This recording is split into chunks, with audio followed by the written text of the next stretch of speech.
kenderaan tunggangan. Wal an'am, binatang ternakan. Ada ladang kambing, ladang hars. Wal an'am, dan suka kepada hars, kebun-kebun. Itu memang fitrah manusia yang Allah jadikan. Dalam ayat ini pula, al-mal wal banun, harta dan anak-anak adalah perhiasan kehidupan di dunia.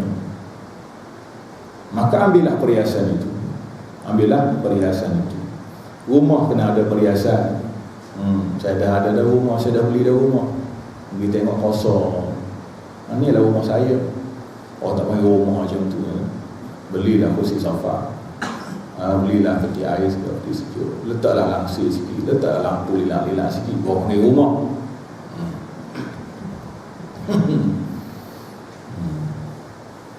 Zina. Wa amdadnakum bi amwalin wa banin. Itu surah Al-Kahfi ayat 46. Surah Al-Kahfi ayat 46. Dan Allah memberi ibarat dengan ibarat yang lain, iaitu nikmat yang besar, yang perlu, yang berhak kita bersyukur kepada pemberi nikmat, ialah wa amdadnakum bi amwalin wa banin wa ja'alnakum aktsara nafira. Surah Al-Isra ayat 6. Wa amdadnakum bi amwalin wa banin, dan kami tambahkan kepada mereka harta-harta, wabani, dan anak-anak, dan kami jadikan mereka ramai. Itu keistimewaan daripada Allah SWT. Dan Allah mengibaratkan lagi bahawa anak-anak ini sebagai qurrata a'yun. In kanu, jadi qurrata a'yun anak-anak ni. Apa makna qurrata a'yun? Penyejuk mata. Qurrata a'yun. Anak-anak ni jadi qurrata ayun. Bila salikina sabilal muttaqin, bila anak-anak itu mengikut jalan orang-orang muttaqin, dia jadi qurrata ayun. Kalau ikut jalan orang jahat, jadi apa tuan-tuan? Bukan penyejuk mata lagi lah, menyerabut mata. Apa ni? Serabut bulu mata, nampak muka. Tapi kalau salikina sabilal muttaqin, dia panggil qurrata ayun. Firman Allah Subhanahu wa taala, walladzina yaquluna rabbana hab lana min azwajina wa dhurriyyatina qurrata ayun waj'alna lil muttaqina imama. Dan orang-orang yang berkata dalam doanya, Rabbana, wahai Tuhan kami, hab lana, anugerahkanlah kepada kami. Hab, mana dia? Anugerahkanlah kepada kami, min azwajina, dari istri-istri kami, wa dzurriyyatina, dan zuriat-zuriat kami, qurrata ayun, penyejuk mata. Qurrata ayun, penyejuk mata. Sama ada namanya istri, namanya anak-anak, penyejuk mata. Zuriat. Waj'alna, dan jadikanlah kami, lil muttaqina imama, bagi orang-orang bertakwa sebagai imam. Apa makna dia tuan? Ayat ni ayat ujung tu nak memberitahu kita bahawa kita digalakkan untuk jadi pemimpin. Kepada siapa? Kepada orang-orang muttaqin. Orang-orang muttaqin. Tengok anak-anak jadi belaka, ni 30 juzuk, ni 15 juzuk, ni baik orangnya, ni lembut orangnya, pakainya sopan. Orang pun akan kata, Allah, perut sejuknya perut mak, yang mengandung. Bila anak-anak itu salikina sabilal muttaqin. Ila ghairi zalika, dan banyak lagi lah ayat-ayat Quran yang menggambarkan awatif dua ibu bapa terhadap anak-anak mereka. Lalu guru kita sebut banyak syair kat sini lah. Syair berjela-jela panjang syair.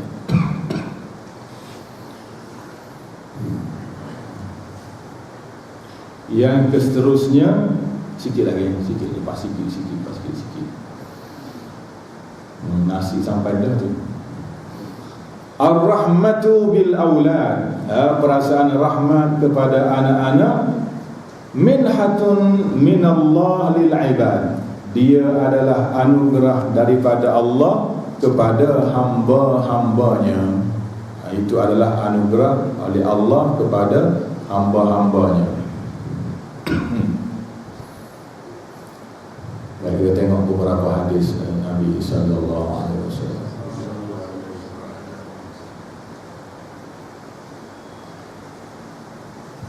Wa ilaikum ihtimamur rasul. Mari kita tengok beberapa ihtimam, ambil berat Nabi sallallahu alaihi wasallam terhadap anak-anak. Nabi nak tunjuk kepada kita macam mana akhlak kita terhadap anak-anak.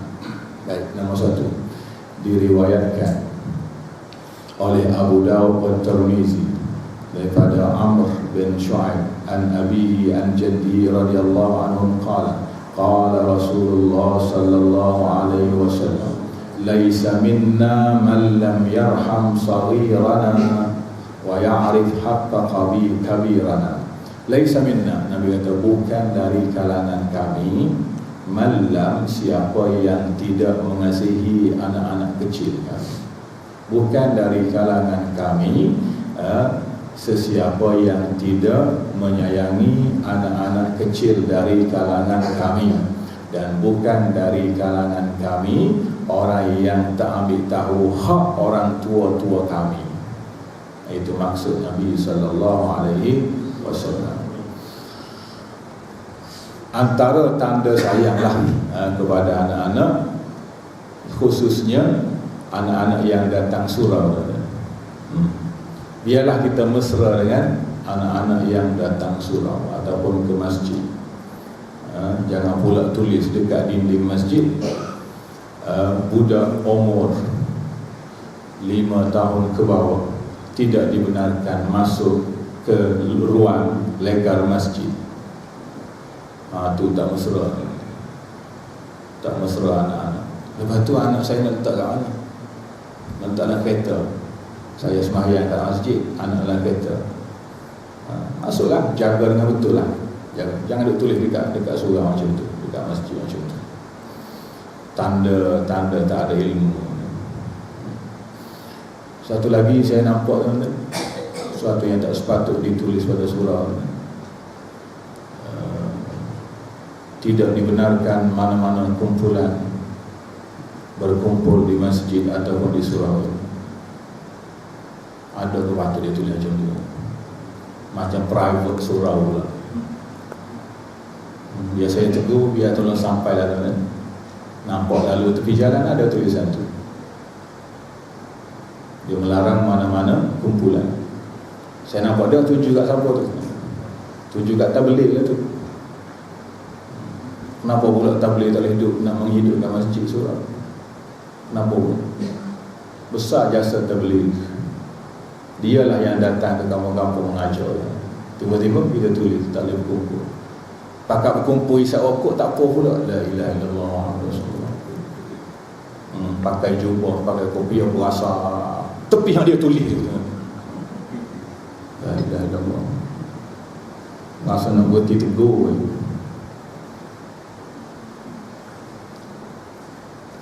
Pelik semua. Tahu surau mana tuan-tuan? Bagi 3 orang.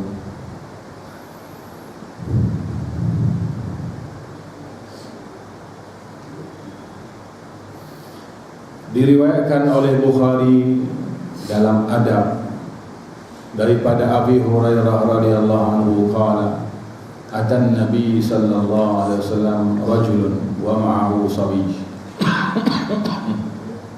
wa ma'ahu sabiy, bersama-sama dia ada baby sabiy. Faja'ala yadmahu alaihi, faqala an-nabi sallallahu alaihi wasallam, orang tunya duduk dekat baby, lalu Nabi tanya pada dia, atarhamu, sayang ke anak? Nabi tanya tu, tengok duduk dulu anak dia, sayang ke anak? Oh, Nabi pernah tanya orang macam tu kan. Tok saya pun pernah tanya saya. Setelah saya sudah jadi bapa, baru dapat anak. Pergi jalan rumah tok. Dia pegang anak macam tu. Tok datang. Fauzi, setara mana? Sayang ke anak? Dia tanya macam tu. Sayang ke anak? Kita jawab, mestilah sayang anak. Macam tu lah makmu sayang kat kau. Ni lawan cakap mak. Baru kita rasa sayang pada anak, baru kita teringat macam mana mak sayang pada kita. Tapi di saat kita besar, tengking dia. Nabi sengaja tanya, sayang ke anak? Kalau tak tanya pun ada dah jawapan. Tapi Nabi tanya juga, atarhamuhu, sayang ke anak? Atarhamuhu, qala na'am, ya sayanglah, kata orang tu pada Nabi. Qala falillahi arhamu bika minka bi. Allah lebih sayang lagi pada baby. Nak manimu sayang pada baby, Allah lebih sayang lagi, kata Nabi sallallahu alaihi wasallam. Wa huwa arhamur rahimin, dia Tuhan yang Maha Penyayang. Kalau mu sayang pada anak, kalau mu nak tahu, Allah lebih sayang lagi, lebih arham lagi daripada rahimmu tu. Lalu kita nak buat bukti, mana bukti Allah sayang kat kita? Nak banding dengan mak kita, lebih lagi Allah Subhanahu Wa Taala.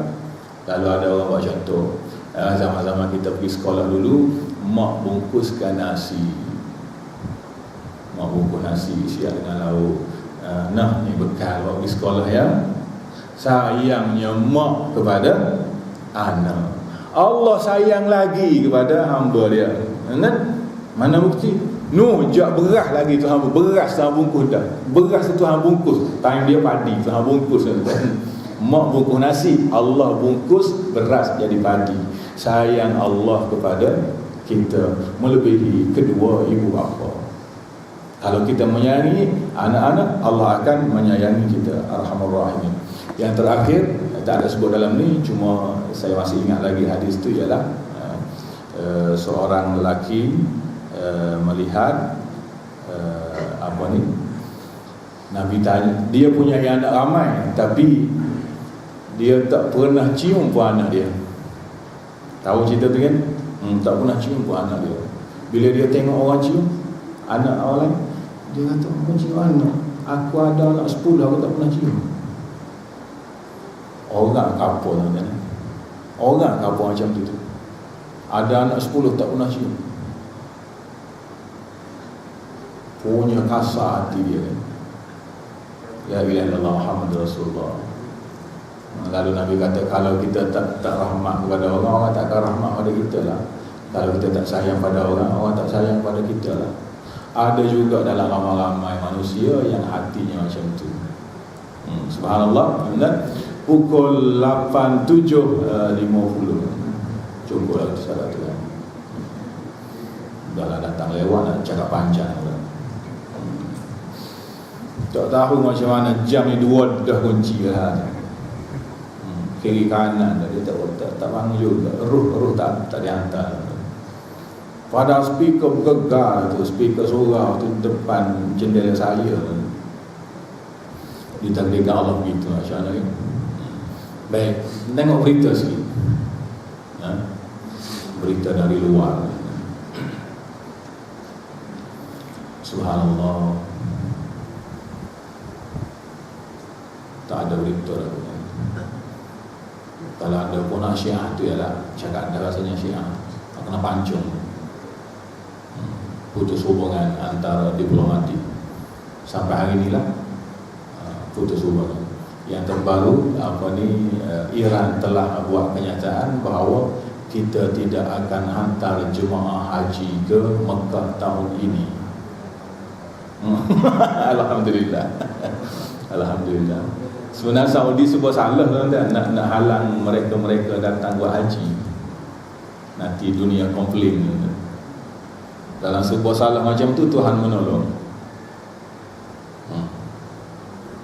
Kalau sekat orang komplain, macam mana orang sebut la ilaha illallah boleh tak dilarang masuk buat haji? Allah membantu dan kenyataan dari Iran sendiri, kita tidak akan lagi menghantar jemaah haji. Saya bila dengar berita ni, Alhamdulillah. Terima kasih banyak-banyak. Tak payah datanglah. Datang ke wahara.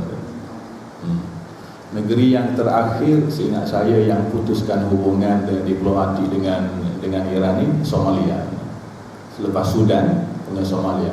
Negeri hak kecil, satu negeri namanya Djibouti. Djibouti berani memutuskan hubungan dengan Iran. Djibouti, Somalia, Sudan. Subhanallah. Subhanallah. Mudah-mudahan orang kena dah tembelang mereka ini. Nabi berpesan, la tujalisuhum, jangan duduk dalam majlis mereka. Mereka itu siapa? Pemaki sahabat Rasul. La tujalisuhum, jangan duduk dalam majlis mereka, nanti terpengaruh.